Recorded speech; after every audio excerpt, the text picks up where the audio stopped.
కోడిగుడ్డు, టమాటా, ఉల్లిపాయలు, కొత్తిమీర, చిటికెడు మెంతులు, చిటికెడు జీలకర్ర, ఒక ఎండుమిరకాయ, కరివేపాకు, అంతే కూర. ఆ పక్కనేమో రైస్ ఉడుకుతాయి.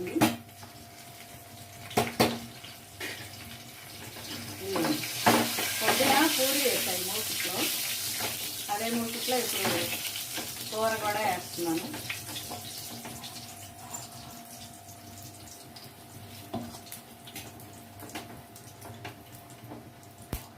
ఇప్పుడు వేగినవి ఇవి ఉల్లిపాయలు వేసేస్తున్నాను.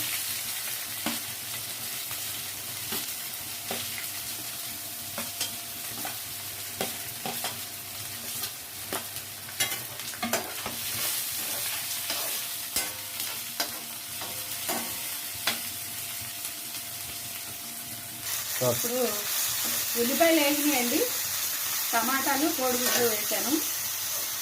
దీంట్లో కొద్దిగా ఉప్పు, పసుపు వేసుకున్నాము.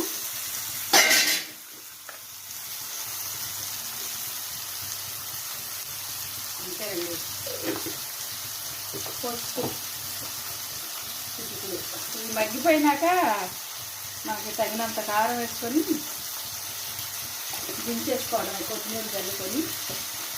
ఇక్కడ అవతల రైస్ కూడా అయిపోతుంది.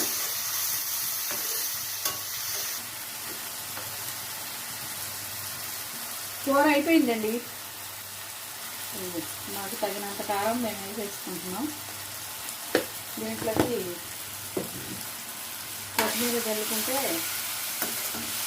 అయిపోద్ది కూరగా. చూసారా ఎంత కలర్ఫుల్గా ఉందో కూర.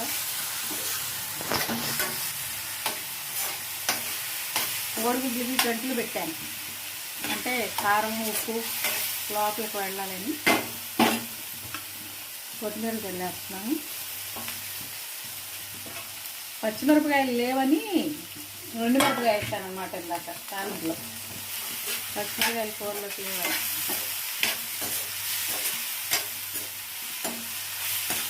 చూసారా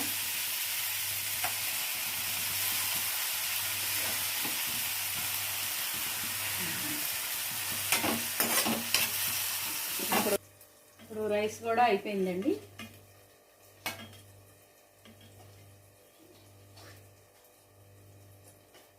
మా అబ్బాయికి భోజనం పెట్టేస్తున్నాను.